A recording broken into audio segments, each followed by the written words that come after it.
I heard somebody else talking this morning that they are also having a challenge linking OBS into YouTube because there's been no problem realistically getting onto YouTube. That's been phenomenal these last few weeks, clicking live.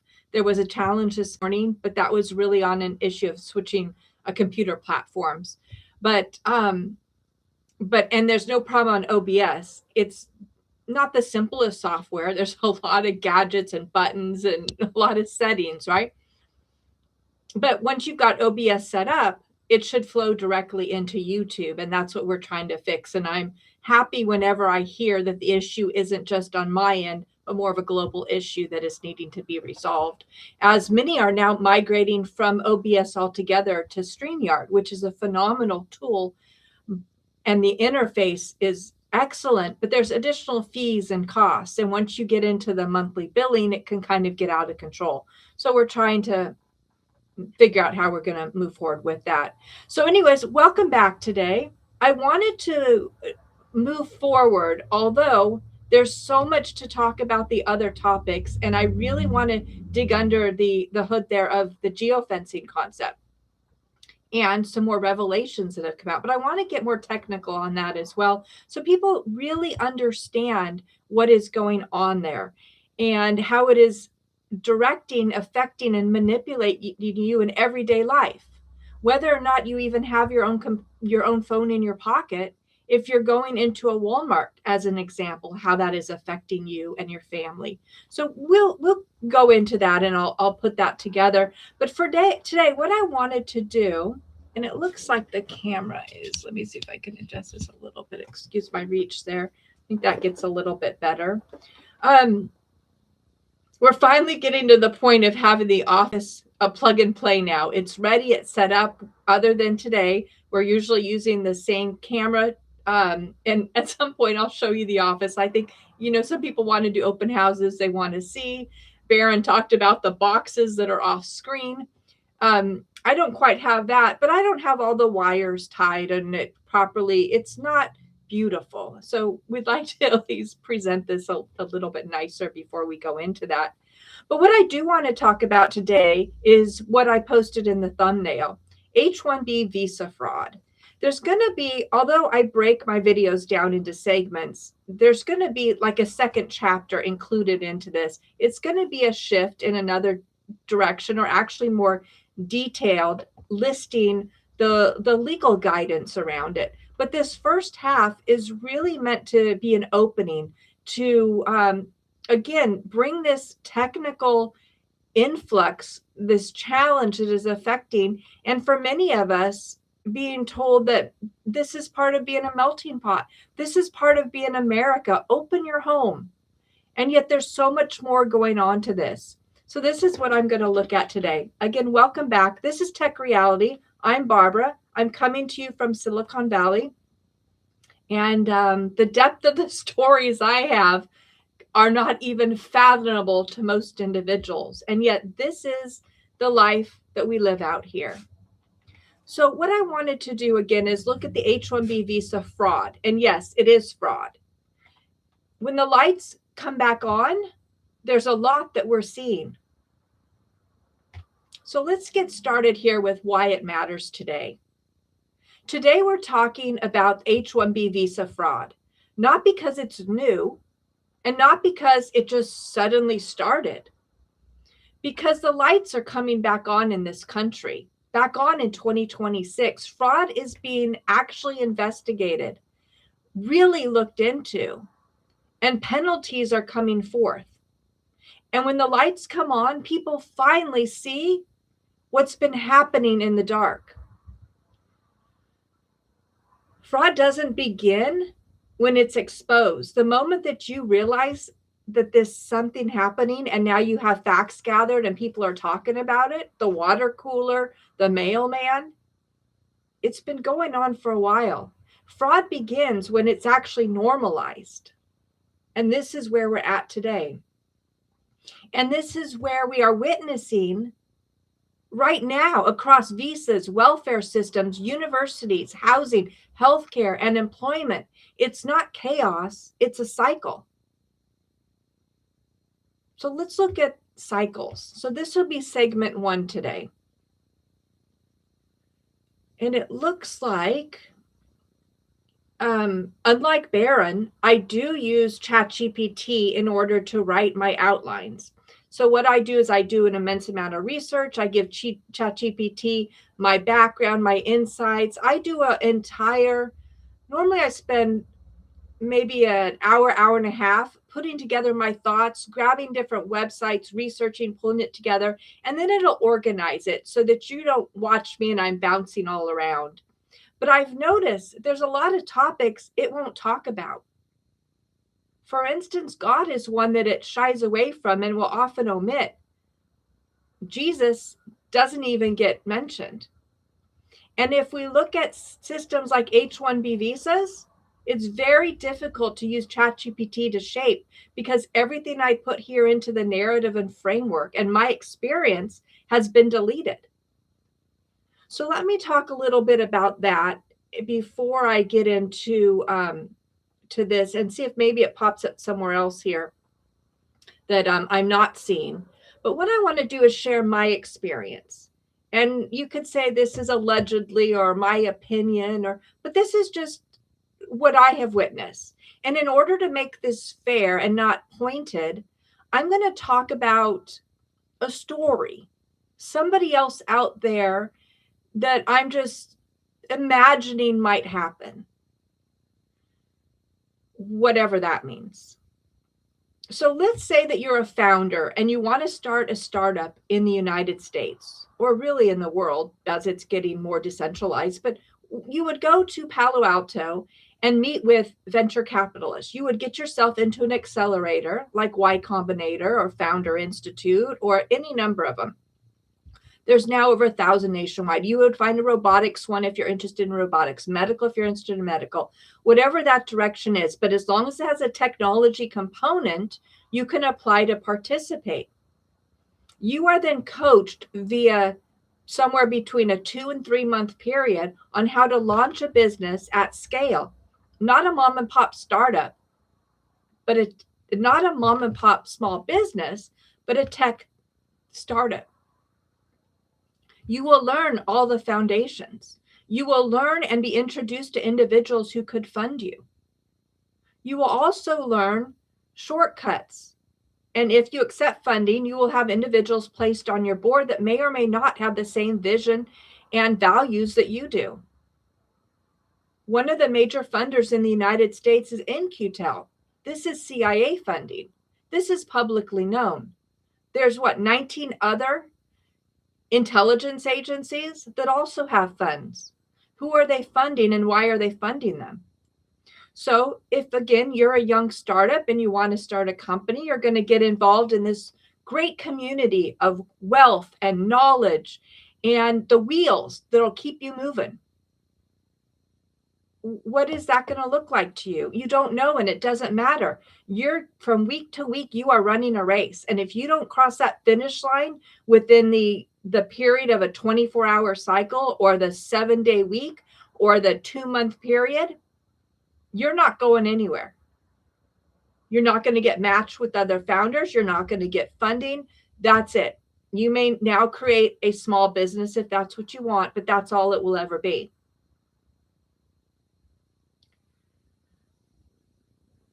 So as you take on funding, one of the suggestions is, why don't you outsource? Outsource overseas. You know, honestly, I've always been a proponent of this because as you are bootstrapping and you're trying to figure out how to get that MVP, which is a minimal viable product out there, you're really trying to scrape it together. If you're spending too much money, you're not diligent and it's going to be harder to get investors. And yet, if you're not spending enough money, they see that you're not going to be able to manage the seed funding that they give you. They want to know that you're in that middle ground, that you're comfortable spending other people's money en masse, but you're responsible with it. That's the initial level. It gets crazy after that. So you go to a VC and you accept funds. You get board members added to your board, and you're ready to move forward. You now have your first team in, let's say, India as an example. It could be any country. For a long time, Ukraine was a chosen location. And there's a lot of reasons why that works. I have my preference and I have my reasons with culture and technology as to why that happens. But others have their own preference and they may not be able to verbalize why this is a preference, but it came from somewhere. But at some point, that's not good enough. Paying pennies on the dollar just to get that MVP up and running so you can get that new fundraising round turns into just bring him here into the United States. Bring him on over. Let him shack up at your house. Well, Peter Thiel had a wild idea with this, and maybe it was or wasn't his idea. I was never sure on that, but he was definitely, from what I've seen, an investor in the program, and we're going to get into that as we discuss here further. It has to do with putting a boat 3 miles offshore San Francisco so that these tech workers can be in your same time zone for your convenience, but separated from their friends and family and the life that they love. But it's an opportunity. And when you get them young enough, they'll do anything. So let's look at the flip side of this coin. They always say that the truth has two sides. What if you are in one of these countries? Maybe even you live a middle-class life and your desire is to do something better. You've seen American movies. You've seen big houses with white picket fences. This is what you want for your life, for your family. You studied hard. You speak English, maybe well, maybe not. You've studied technology or engineering. You know that these are the pathways that are going to get you in the doorway of success. You then reach out to find a broker, somebody who helps H1B visas apply and get hired in mass in companies. Now, we're going to mention the news around Walmart. Apparently, that was allegedly and untrue. They control the news cycle. But once you get a broker and you get pushed down that path, it is worth it. They're headhunters. They place you in companies and they get a fee. So you want it. You got the email or the WhatsApp telling you that you now have a new job in a new country. Pack up and get ready to go. So you do. You're excited. Maybe even a little naive. You're young. You're starting out. You think, clearly, I'm the best person for this job. And yet, when your feet are on the ground and you're introduced to your teammates, you wonder, why is everybody here from my country? And you wonder, how is it that USA doesn't have anybody that could do this job? I mean, these people are not stupid. They may not be highly intelligent. Many of them are. Many of them are not. But they're not morons by any means. They'll ask these questions. And they're told, well, Americans are too lazy to do this job. They just don't want to take the education. And you think, oh, okay, that must be true because I don't see other Americans or locals here. So as you go down that path, you realize that in order to keep the secret, you have to keep hiring your own. And you stay there just long enough until people start to question why you can't do the job.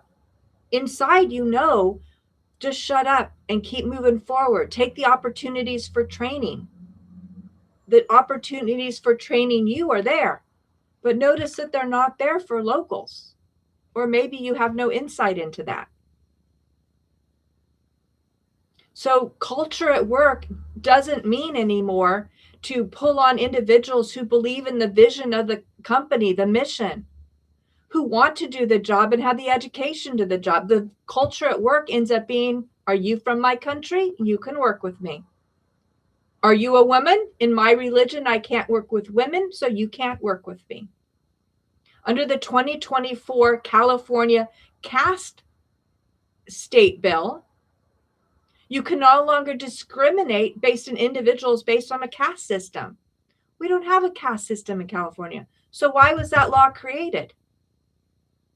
Because these cultural groups are bringing their own norms.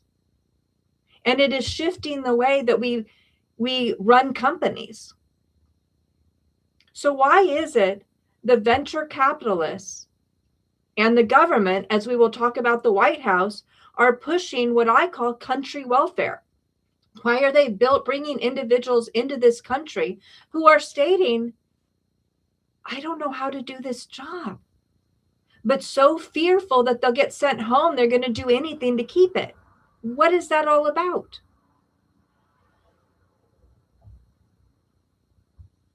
So again, that would just be an imaginary story on both sides.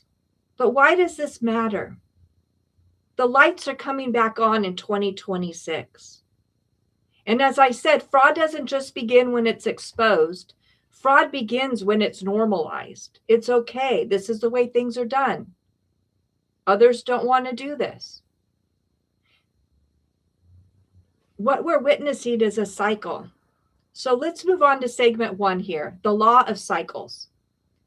Everything in the universe moves in cycles. You can stand at the seashore and know that about every 7 waves, they build up to big waves and then slow down again to smaller waves, and then they build up.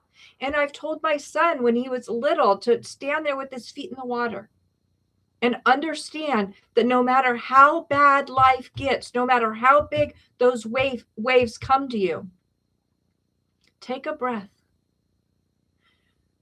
and understand that you're just one wave away from a new cycle that is calm, that you can run in and out of the water and dip your toes in. It'll build again, but you just wait it out. Everything in the universe moves in cycles. The moon controls seasons. The sun gives us days and night. There was evening and there was morning, the first day. Societies move in the same way. So visually, this might be something like a crowd of people. They're all in a boat. Maybe they're going on an adventure. And somebody on, let's just say, the port side of the boat says, hey, everybody, look, there's some dolphins. They're so cute. Let's go look at them. And everybody in the boat moves over to the left side of the boat. And quickly they realize, wait a minute, this boat is leaning too far. We've got to get it back up. So everybody will then quickly run to the other side of the boat. This is often in society called backlash. Eventually they realize, wait, we kind of got to get back in the middle of the boat. But then after a short period of time, somebody will say, I don't like the middle of the boat. Let's all run to the front of the boat. You get a leader or a dictator or somebody who just speaks out in life. They're chosen and guided, and money gets put behind them. Well, then you're going to have a backlash, and eventually everybody's going to swing to the back of the boat. This crowd movement can be organic, but it isn't really. Then we get panic, overcorrection, and then the swing again. It's like the pendulum going back and forth. Remember, maybe it's the 80s, people would have on their desk a little hanging thing that had some silver balls on it, and you would pull one out and it'd hit it, and then it would go this side, and then it would swing back with equal force because it was just pushed until it slowly calms down a little bit. This is what we see in society. It's like the pendulum. It swings all the way to the left and then all the way to the right. And then all the way to the front or all the way, depending on what leeway it has. And when it swings too far, once again, we call it a backlash. What you're seeing now, people questioning H1B visas, welfare fraud, DEI hiring, university favoritism, like we saw in Colombia, those peaceful protests with chairs being thrown through windows and people attacked. And the janitors locked in a room and not allowed to leave.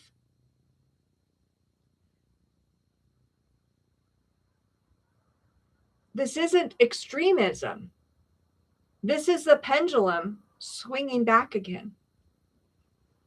So segment 2, when the lights go out, or when they went out. Remember when the lights went out? When we were told to stay in our homes, businesses closed, borders were supposedly shut. It's dangerous outside. You could catch cooties, and worse, you won't even know about it, but you could spread cooties to somebody else. International flights never stopped. Do you remember? You couldn't go to work. Your child couldn't be educated. But international flights kept moving all over this planet. While you were locked inside, the world kept moving. The pandemic was allowed to and purposely spread. And people did something unprecedented. You know what they did? You're doing it right now. They went online. They started looking for answers. Before the internet, we would hear random stories. We would pick up a little tiny, remember, the Reader's Digest. Maybe get into a community group that might be talking about something weird and wild, like MUFON or UFOs or the GATE program, or any of these topics that are coming out right now. You could find a little clip here, a little clip there. But now with the active use of the internet and people being locked in their homes, Rumble, YouTube, X, live streams, man on the street, live interviews. We're seeing it real right now. And people are putting the pieces together in that puzzle. The story started surfacing before they could be edited. This is revolutionary for humanity. We finally get the truth and we get to see it live. Witnesses appeared in real time and receipts followed. Back when I was being attacked, I was alone. I was made to feel that I was crazy. And sometimes I kind of wondered how much of this is true and how much it wasn't. I went into the community to try to figure out what the truth is. It wasn't until the rabbit hole of YouTube that I started to hear enough facts, enough similarities, enough people with receipts that I started flying to different locations to meet people in person. You could find those that were scammers, those that were making up a story, those that were put in by the feds to manipulate the situation. And yet I found so much more. And by the time I had my hearing against the federal government, I was so grateful to sit there and hear what they had actually done to me. The truth was a relief. I wasn't crazy. They were running a psychological operation. They were very proud of this psychological operation, and they continued to do it. I wasn't alone. Sometimes I found the details. Often I just had to move on and keep looking. And wow, I've been in wild spaces trying to find that next puzzle piece for myself. The algorithm, though, ironically, did what institutions would not. It showed me more truth. Segment 3. The news story that triggered this particular episode. 2 days ago, Sky News on YouTube reported H1B visa fraud. I believe it's a pseudo-independent site on YouTube. I haven't done much research. But the news broadcaster sat there, and a male, even though my thumbnail's a female, and opened up about H-1B visa fraud in Texas. Texas, I thought. Not shocked. I know this is happening there, but I'm still waiting for it to be California. Let's crack this open. So Texas. And here's the first question you should ask. Where did Texas companies come from? California. Segment 4, a composite story, the founder. So this is back to the opening that I gave you a few moments ago. I'm going to read this from ChatGPT's version. And it starts out similar to what I guided it, but it's just got some bullet points. So let me read through this and you can get an understanding of how ChatGPT highlights stories. So it says, let me tell you a story. This is a composite story built from dozens of testimonies. Okay, it wasn't, but a young founder, brilliant, needs talent fast, VC guidance, go overseas. USAID steps in. Again, not USAID, but USAID, manipulation around the planet that we've now had the lights turned on, saying you don't need to straddle time zones. There's so many other ways. Let us give you a grant. An absurd pitch comes out.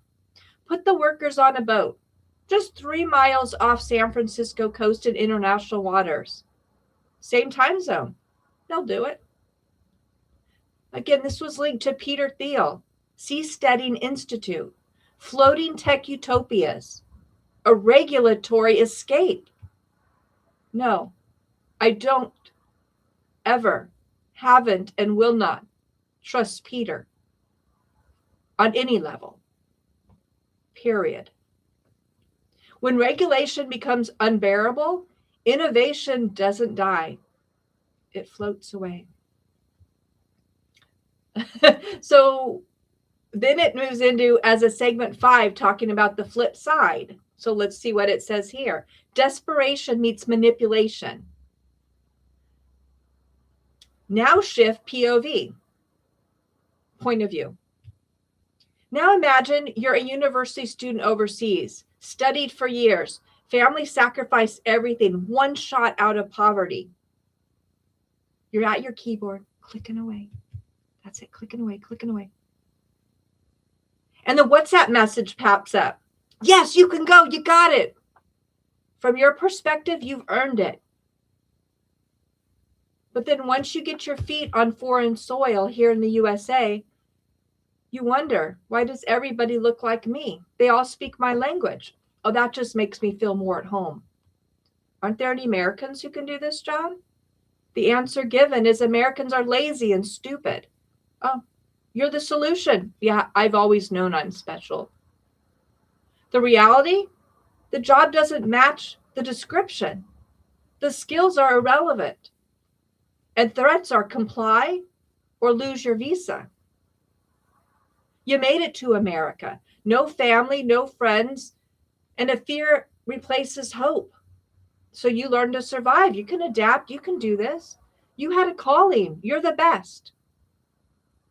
So escalation, chain migration, visitor visas are overstayed of parents and friends and family, benefits accessed. Many have social security. How do you get social security if you haven't worked for it your whole life?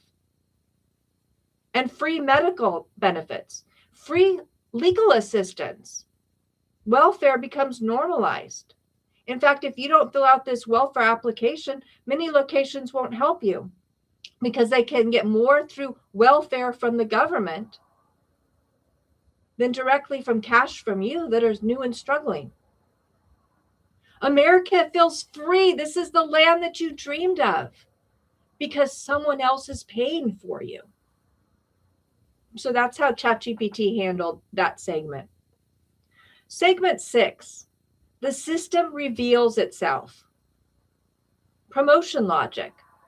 Only promote your own. Do just enough work. I'm not saying these people are lazy by any means. They work hard and roll up their sleeves. But how is it they leave for 3 months out of the year? Have you been able to get 3 weeks out of the year? Most of us get 2 weeks vacation.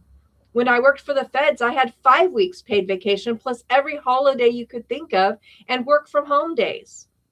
Back in the real world, somehow I get 2 weeks. And somehow, over the last decade, I haven't even been given that.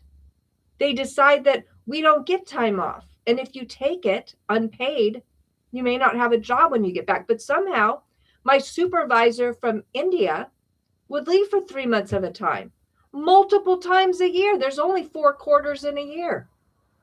And others that would have their children involved in the schools, they would take them back to their respective company. But because they were already enrolled, our country in California,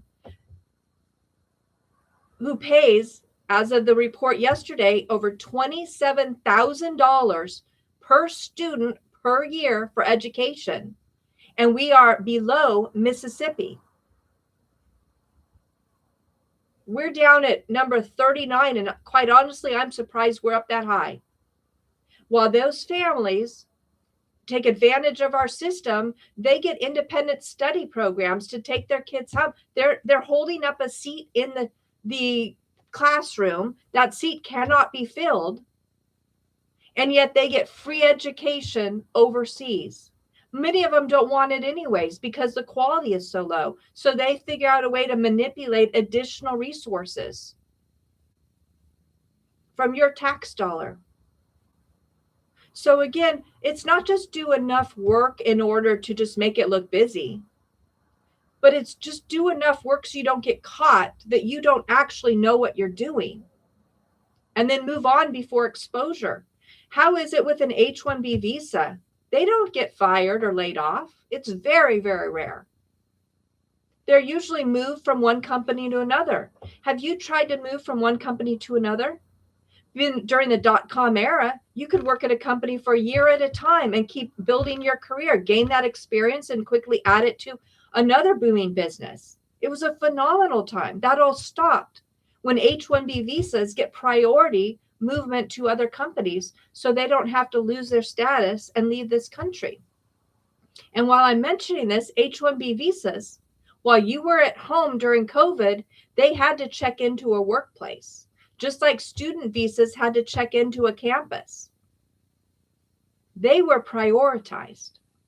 You were locked in your home. So the next wave, they taught themselves, let's better coach each other. Let's get better government grants, not from their government, from your government. DEI became fluent. Don't discriminate against anybody else. Don't be racist. Credentials got stacked. They would get priorities into universities, often staying for PhDs. They didn't pay for it. I recall when I applied to the universities, part of my decision factor was making sure I did not have debt on the way out. My parents applied for scholarships and grants and government aid because one of my parents had a job with the government, and we lived a very lower middle class life. We didn't go on vacations. Well, our vacation was get in the camper van and go camping. Our family didn't do anything big. We didn't have the money. And yet international students that are supposedly pay more because it's a higher amount that needs to be paid if you're not a California taxpayer in this state for the UC system, it was all written off in government funding and scholarships and grants to make sure that the school got more, but it didn't come out of the foreign students' pocket. They couldn't possibly pay for that. This isn't Harvard or Yale where the wealthy families were sending their children. This was California, the UC system. So they could stay all the way through to PhDs, because what's the worst thing that could happen? After all that education and becoming a doctor or doctorate, they didn't get a job. They just abandoned. They don't owe that debt. But if they do get a job, they can leave, transfer right into an H1B visa, or leave the country, get that golden ticket, and come right back in. It's that easy. But no worry of debt like you and I. Some of them are saying that they've spent $500,000 on degrees. Well, you and I can't do this. This is our home. If we do that, we're saddled for life. Now, many have followed the pathway of what the foreigners were doing. They got manipulated. Schools got greedy. Children believed that this was the pathway. Parents didn't quite understand what was happening. Except for, unlike foreigners, that's saddled with you through the rest of your life and beyond. It doesn't go away. It gets passed on your dependents. But not for them. They can just walk away and take that intellectual property, that innovation that they learned in school, that knowledge, and add to their country. thus country welfare. If not, they can stay in this country and wire the money back to people in their village or town or community on a mass level, build competition. The narrative becomes weaponized. If you start to question it, you're racist. Does that sound familiar? Fight for equity. Gaslight the locals. Call resistance racism. Segment 7. What is an H1B visa? Let's look into this. In the next, at the end of this, I told you I'm going to do like a part 2, but all in this one video. I'm going to go more into the legal aspects, but let me give you some historical insight. What is fraud? Intentional deception of unlawful gain. That's it, fraud. You know that you're doing it, you're being deceptive, and you're gaining something monetarily. We're going to learn a lot about that in 2026. What is the H1B visa system? It was introduced in 1990. Purpose? Well, it was the tail end of all of those student visas. All the individual foreigners that had come over here in the 80s needed to get jobs here. Convert them to H1B visas. Again, the purpose was to fill specialized labor shortages. Industries were growing so fast, there was no way to get talent locally. So we're going to have to look other places where they're also educating in the same fields and bring them over here in order to make sure that we're not stopped on our innovation pathway. But then when we look around and realize, why isn't that education being offered here? In fact, if you apply for those programs, you might hear what I did. Oh, they're too full.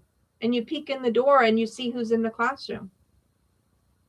Or you might hear, this program wasn't created for you. It's created for immigrants. Or you speak English. This wasn't created for you. Just in the last 2 years, the amount of programs in technology, artificial intelligence, and cybersecurity, which are my backgrounds, that I have tested the water by dipping a toe and peeking in a classroom, now that individuals are starting to return to a physical space. And I've been kicked out because it wasn't for me. It isn't for me in formal university settings, and it isn't for me through government grants, which is taxpayer money. These are employer-sponsored job programs. They're for temporaries, not for you and I. Requirements include specialty occupation to use an H-1B visa. You have to have a skill set that is so specialized it can't be got in the United States. In case people tried to hire for that and they couldn't find anybody, they had to show a posting and proof that they couldn't hire anybody. So specialty occupation, bachelor's degree or equivalent is the baseline. Prevailing wage and employer attestation. Employers have to file federal documents that this is the need. Right now, I believe the cap is $85,000 annually. Standard plus advanced degrees all rolled into one. And yet I believe by June of 2020, 2025, it was already capped for the whole year, but that didn't stop them. In fact, while you and I were locked in our homes, did you know that they had a solution for this? International flights didn't stop.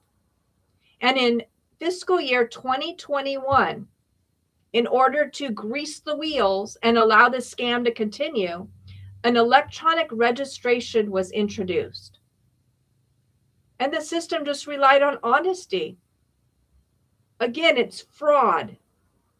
Segment 8, how it helped, why it's necessary, and how it broke. It helped because legitimate skills are global. Global innovation exists. There are some extremely brilliant individuals around this planet. And if you have a startup or you have the next innovation, you might need that specialized talent or team. It's a research acceleration. It makes sense.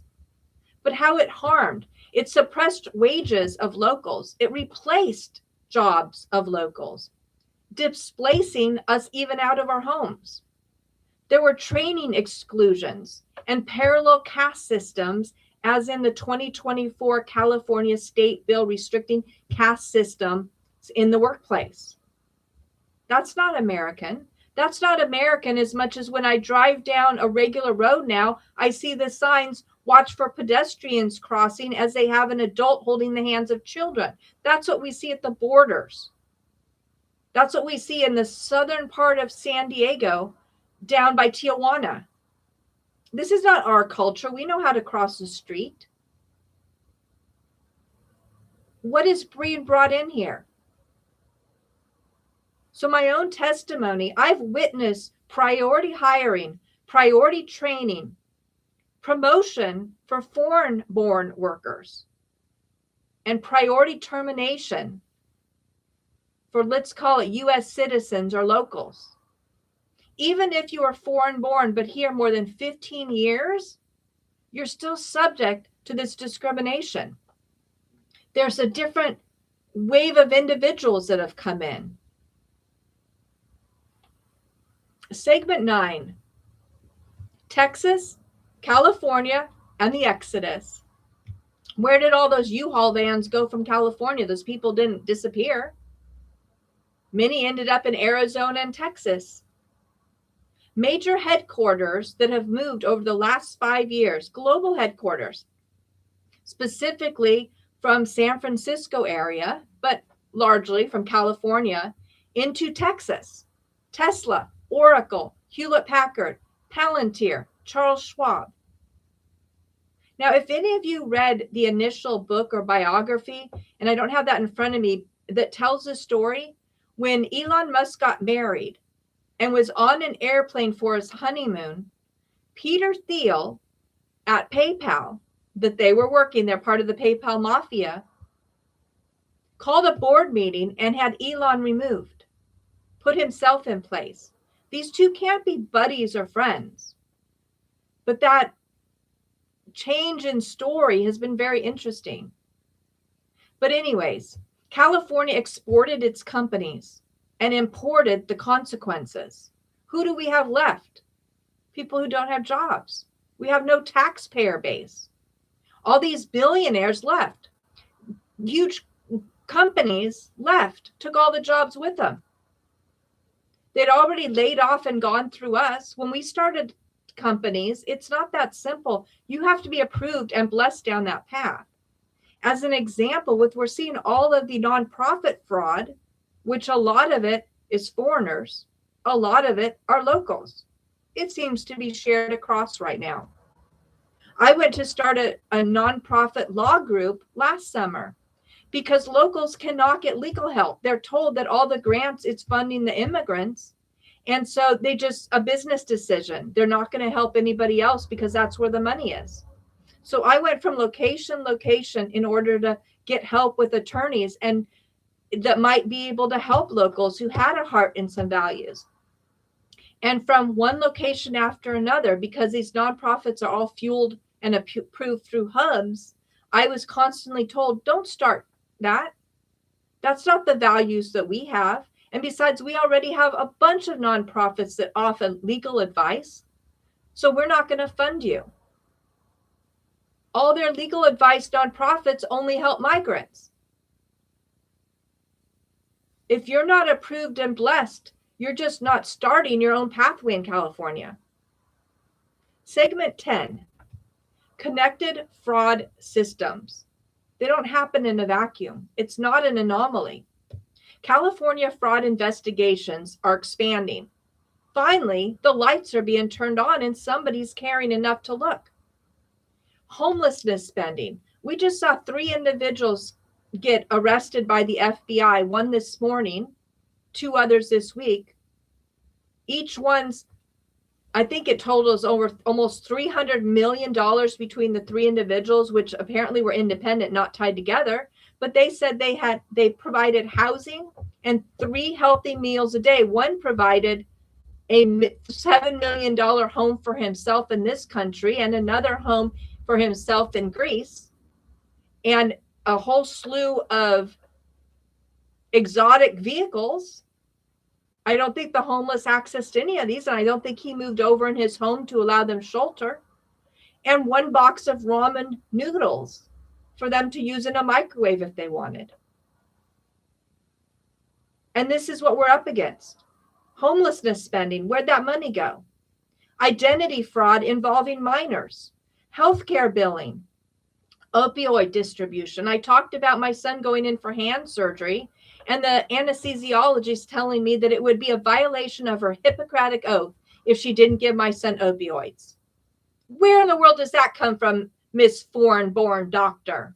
And yes, I said it. Unemployment insurance. I had to file 3 times and get a senator involved in order to get unemployment after my company let me go, for replacing my job and 1,799 other Americans with 1,800 H1B visas. Disability fraud, it is off the charts. We haven't even really tackled that one yet. Housing vouchers, housing Section 8. There isn't any housing for you and I.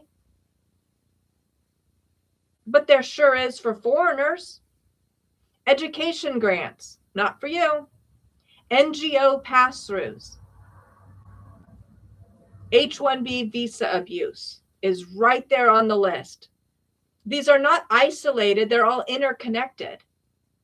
An individual comes over winning the lottery for an H1B visa job. Soon, all of a sudden, they're not that attractive, and yet they're married. Where'd this come from? Oh, it's an arranged marriage. And then all of a sudden they're pregnant, they need time off.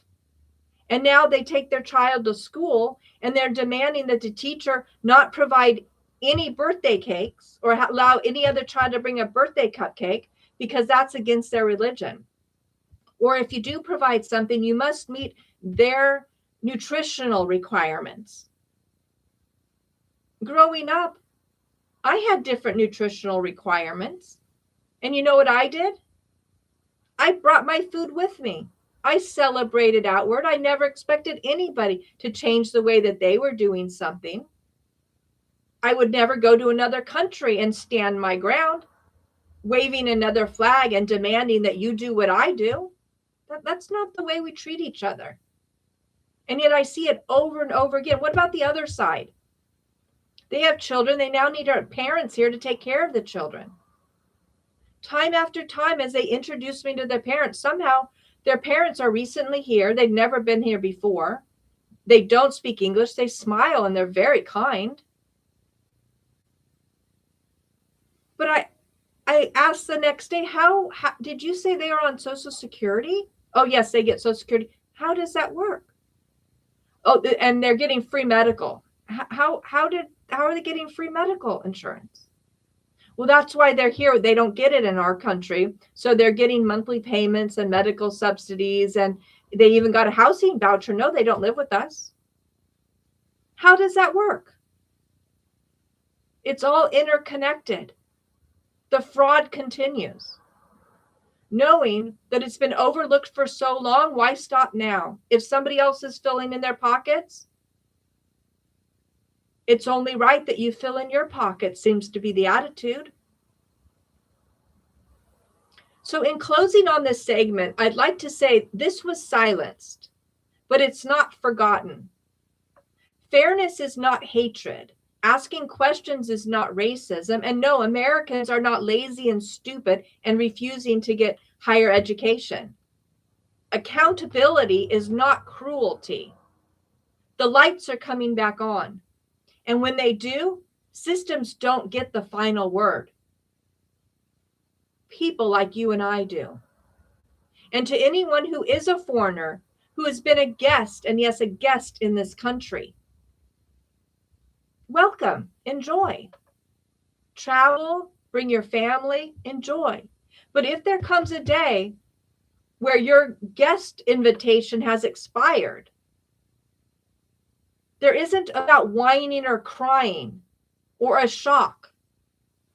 You turn around and you go home. And that's the way this planet works. If I go to your country, I don't get to work. I don't get an automatic work visa. I've tried that.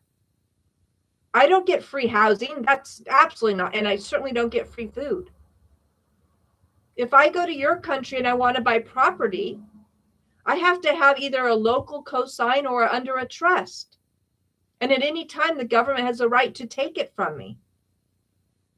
Don't drop your jaw on the ground when you're asked to leave, when you have extended your stay.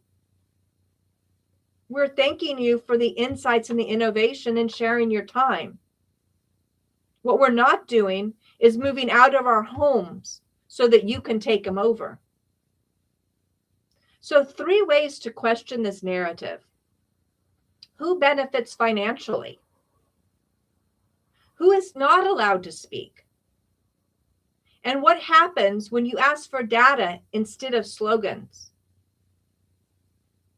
Do you remember the beginning of this year? Trump came out, actually this was right after summer. Trump came out and stated that they were going to put a cap on H1B visas, stop the corrupt program. There was an announcement from the White House. And those that were companies that were going to require H1B visas, and again, all of this was cut out by ChatGPT. Those who did require visas were going to be charged $100,000 per person. At first it stated per year, and then it said per visa cycle, which is 3 years. It went away. It was silenced. Companies didn't like this. Countries pushed back. Individuals went all up in arms. How dare you affect my work status? Where's that audacity come from? Well, that very same day that Trump made the announcement, I had gone to my congressional representative, Liccardo's office, and they refused to allow me inside because I wasn't a migrant. So then I went down to USCIS, which is United States Customs and Immigration. I don't know what that stands for right now. And I was threatened with arrest because I walked in and my voice did not have an accent. I spoke English. And they said I had to leave. It was for immigrants only. Meanwhile, lines of people who didn't speak English came in. I pay for that with my tax dollar. I can't ask a question. How do I get the jobs that they're getting? I can't ask that question. It's not fair. What happened to the White House interview? The conversations, the restriction on H1B visas. Is that gone? It's not forgotten.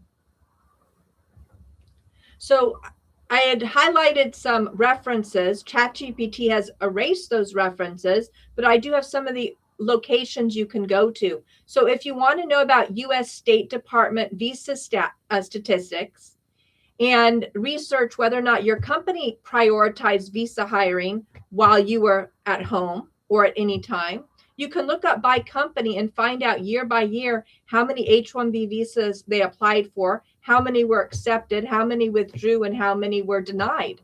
And you'll see denial is usually 0 or 1. And you'll see that when layoffs happen, these individuals are not the ones laid off. Just as Intuit replaced 1,800 of the American workforce under the guise of switching to AI. I worked on that program. Their AI program sucked. And the individuals who created it didn't know up from down and weren't even culturally competent to understand the way the tax system worked in the United States to create software that was useful. It kept breaking down the system. And yet the H1B visa workers that were brought here during COVID when we weren't allowed on campus were the ones allowed to stay. It wasn't a replacement of AI. It was a replacement of the U.S. workforce, allegedly, based on facts and the numbers that I found at myvisajobs.com. Now, if you're wondering, how do individuals find out about these brokers? There's a Substack, JugalDB, that says, hey, how do you find out which companies are hiring for H-1B visas so that you can get to the United States, and once you're here, you can keep bumping up the career ladder? And as I mentioned before, in confidence, a VP at Walmart told me that he couldn't hire anybody from the U.S. because no U.S. person ever applies. And I explained to him that the filtering systems are such that Americans are applying.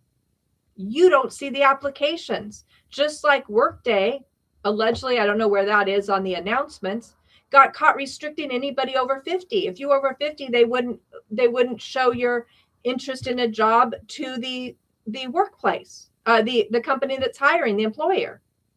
They're doing this with applicants. And the way that I know this is a fact is I stood in the HR office at Intuit after the CEO admitted that the internal systems for applications and referrals was down twice at two different hands-on meetings 6 months apart. So I went to HR and I said, I applied for these jobs. Have you seen my application? And they said, no, you haven't applied for any jobs. So I said, wait here. I got out my laptop and right in front of them, I applied for a job. They never saw my application, even though with their own eyes, they watched me stand there and apply for a job. I was screened out before HR ever saw me. And yet they used that same position as a reason that they couldn't hire anybody locally. They had to hire yet another individual from overseas. And yet another project manager came to me who I had talked about this job and knew that was needed and said, is there any way that you can volunteer and help me? I don't have the budget to pay you. What? Because the company just flew somebody in from India who had just graduated from the university, doesn't have the skill set, knowledge, or experience needed, and I still have my deadlines and benchmarks. So what happens to those managers? They either struggle to find somebody to fill the gap locally, often begging and crying like they did to me, or you know what happens to them?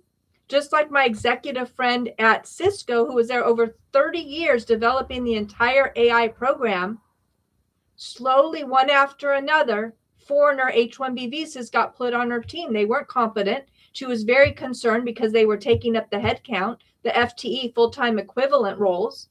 That was her budget. And then they removed her. That's the ploy. And again, today's conversation started with Sky News's YouTube, Texas H1B visa reporting.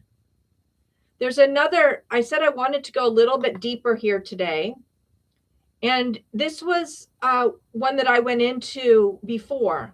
And I didn't take the time to look at the link. So if this is redundant, then it is. But I think it's really important to tie this into what we're talking about here. H1B visa statutory and regulatory provisions. H1B visa allegations map to statute and regulations.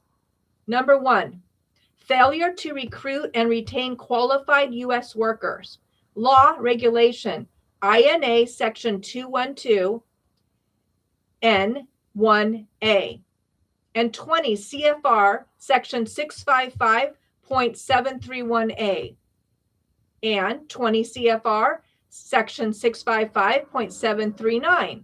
No displacement of U.S. workers. Legal requirement. Employers must attest that they have made a good faith effort to recruit U.S. workers, and hiring H-1B visa workers will not displace similarly employed U.S. workers. Allegation. Internal job portals used by U.S. employees were non-functional. HR confirmed applications were not being received even when submitted live. Internal transfers were blocked or conditioned on resignation and reapplication. If you wanted a job, you had to quit, knowing you would never get back in, but they just wanted to get rid of you. Entire teams of U.S. workers were terminated and replaced. And why this matters. If the U.S. workers were intentionally prevented from applying or transferring, the employer's labor condition application, LCA, labor condition application, attestations may be materially false. 2, manufacturing a talent shortage. Law and regulation, 20 CFR section 655.731B and INA section 212N, good faith necessity. Legal requirements, H1B roles must require specialized knowledge that cannot reasonably be filled by available U.S. workers. Allegation: positions were filled by recent graduates with no relevant experience or life experience or common sense or understanding of the culture. New hires required full retraining. Qualified U.S. workers with direct experience were terminated and blocked from hiring. Why this matters? Hiring inexperienced workers undermines the claim that the role required unavailable specialty occupation skills. 3. Displacement of U.S. workers. Law, regulation. 20 CFR section 655.738 and 20 CFR 655.739. Legal requirement. Employers may not displace U.S. workers within 90 days before or after filing an H1B petition for a similar role. Only a 6-month window, 3 months before and 3 months after.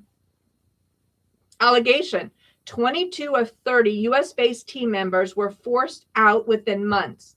Replacement occurred via visa-dependent workers, and managers resisting this pattern were removed. Why this matters? Pattern replacement suggests prohibited displacement, not isolated performance issues. 4. Misuse of H1B as a control mechanism. The law, regulation, again, INA section 212, N2C 4, anti-retaliation, and 20 CFR section 655.801A. Legal requirement. Employers may not intimidate, threaten, restrain, coerce, blacklist, or retaliate against workers for assessing rights or cooperating with investigations. Allegation: visa dependency was leveraged to enforce compliance. Workers feared deportation if they refused directives. U.S. workers who raised concerns were targeted with false performance improvement plans and ethics complaints. And termination. Why this matters? Using immigration status as leverage constitutes coercion and undermines lawful employment conditions. 5. False or misleading labor condition applications, LCAs. Law, regulation, again, INA 212 and 20 CFR 655. Legal requirement. LCAs must be accurate and truthful. False statements or material omissions are violations. Allegation: LCAs attest to unavailability of U.S. workers while internal hiring is blocked. Job conditions described did not match actual role requirements or experience levels. Why this matters? Material representation exposes the employer to civil penalties, debarment, and back wages.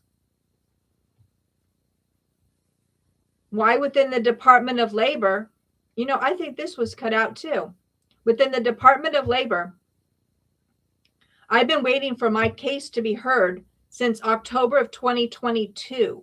And finally, via my senator, they got an email that stated they are prioritizing immigrants, legal or illegal, because their right to be in the United States depends on it.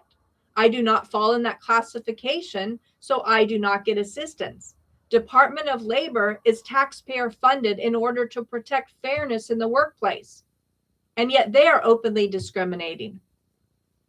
Number 6, wage compliance issues. Not cost saving, but still relevant. Law, regulation, 20 CFR, prevailing wages. Legal requirement. The H1B worker must be paid the required wage and cannot be used to undercut labor standards. So what I've talked about in Silicon Valley with the tech, they're paying 7.5 times and more above the prevailing wage, but they're using it to undercut Americans so that we get pushed down. And even if we get close to a fair wage, we don't have the same benefit structure. Allegation: H1B workers often are paid more than US peers, indicating wage compliance was not the motive. However, this supports the allegation that control, not cost, was the driver. Why does this matter? This rebuts a common employer defense and strengthens a theory of coercion based on misuse. Number 7, national security and data access implications. Law regulation, again, INA 212N, Federal Trade Commission Act, Section 5, and state data protection laws, CCPA. Legal requirement. Employment practices must not expose sensitive systems or data to unreasonable risks through coercive and compromised conditions. Allegation. Visa-dependent workers were granted broad access to PII, personally private information identifiable to specific individuals, via that's financial, tax, payroll, and identity data. Workers feared refusing access requests or directives.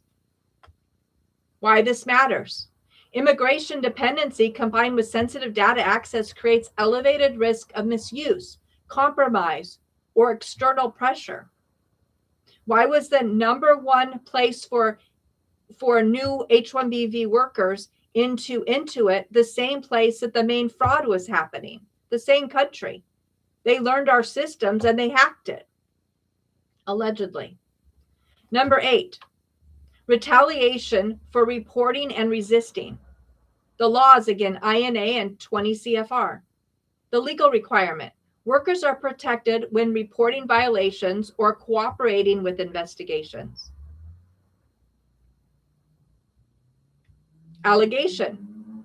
Retaliatory performance improvement plans, ethics complaints, termination, blocked mobility followed protected activity.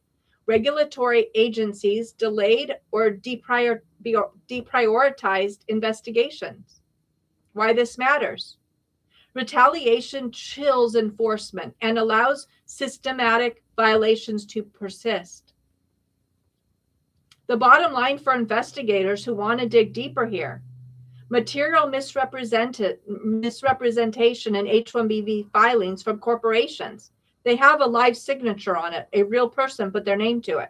Intentional displacement of U.S. workers. There's plenty of evidence, including the news article regarding Intuit. Coercive use of immigration status. Systematic, not incidental violations. This goes to the integrity of the H-1B visa program itself, not a single employment dispute. This is broad, it's massive, and it's fraud. So this concludes the two halves of the conversation today. Obviously, if you're at this point, you're going to look deeper. You're going to realize that you've been gaslit. If you didn't get a promotion or you got terminated and wonder, wasn't I the best for the job, or were other people really better for me? This starts to paint a picture that realizing that based on your skin color or your tone of voice or a misaligned question, you are not the chosen person. So once again, we welcome everybody into this country. We enjoy travelers, and I enjoy traveling. But the fairness has to be on both sides. And as my pockets have been drained, there isn't even lint inside anymore. We have to stop as individuals and ask the question, what is the truth? What is actually fair? What are the laws meant to represent? And what is a justice system actually or actually not enforcing? And as we've seen all the way from administration of the White House, executive roles, why did they bring up the topic with full force and then make it disappear? Turn the lights on in 2026.